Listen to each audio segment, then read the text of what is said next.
Hi friends, welcome back to Mogna vlogs. ఈరోజు మన recipe కమ్మగా నోరూరించే సేమియా సగ్గుబియ్యం పాయసాన్ని ఈజీగా చేసే ప్రాసెస్ని చూపించబోతున్నాను. ఈ పాయసాన్ని మనము ఏ పండగకైనా చేసుకొని మంచిగా సెలబ్రేట్ చేసుకోవచ్చు. చాలా ఈజీగా పర్ఫెక్ట్ టేస్ట్తో చేసే ఈ పాయసాన్ని ఇక్కడ నేను పంచదార వాడకుండా హెల్తీగా చూపిస్తున్నాను. అలాగే సమ్మర్లో సగ్గుబియ్యంతో చేసినవి తింటే చాలా చాలా మంచిది, ఒంటికి చలవ చేస్తుంది.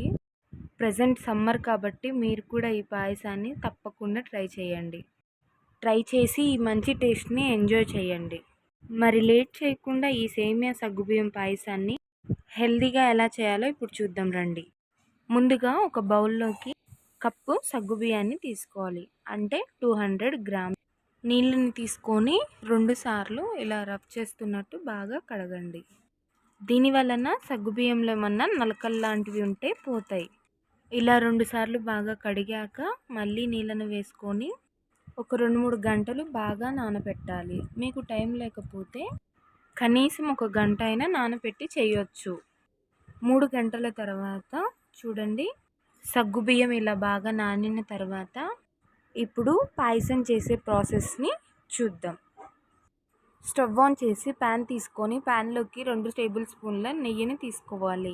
నెయ్యి వేడయ్యాక ముందుగా డ్రై ఫ్రూట్స్ని ఫ్రై చేయడానికి 2 స్పూన్ల బాదం పప్పు పలుకుల్ని, 2 స్పూన్ల జీడిపప్పు పలుకుల్ని, అలానే కొంచెం వెండి కొబ్బరిని కూడా కట్ చేసి వేసుకోవాలి.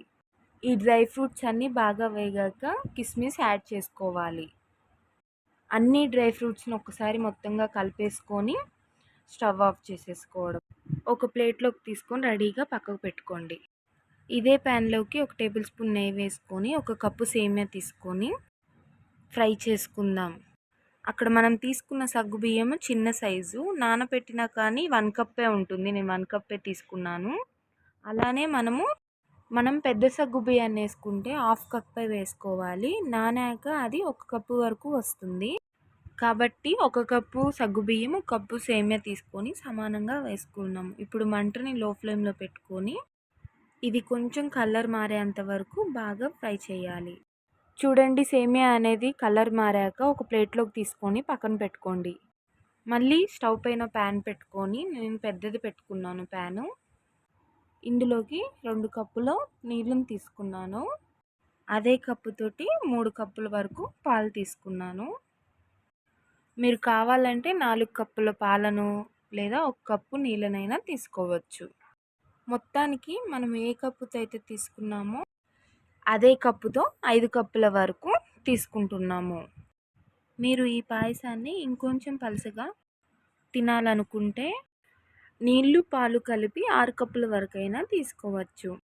అయితే ఇలా తీసుకున్న పాలను బాగా వేడి చేయండి. చూడండి, పాలు ఇలా బాగా వేడెక్కాక ఇప్పుడు ఇందులోకి మనం నానబెట్టిన సగ్గుబియ్యాన్ని, నీళ్ళన్నీ వంపేసి సగ్గుబియ్యాన్ని తీసుకుందాం.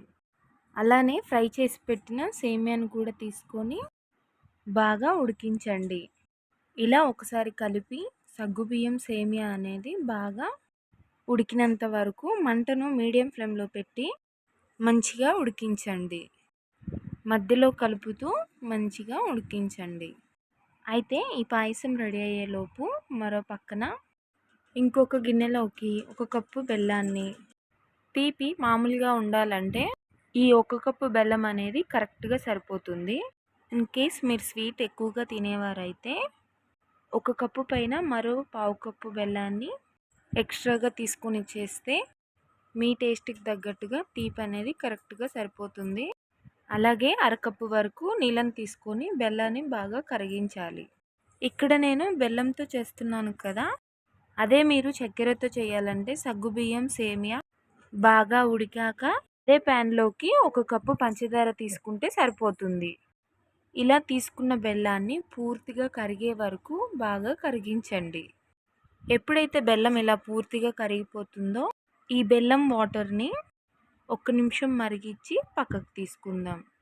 మనం ఈ పాయసం కోసం బెల్లాన్ని పాకం పట్టాల్సిన అవసరం లేదు. 1-2 నిమిషాలు మరిగిస్తే చాలు.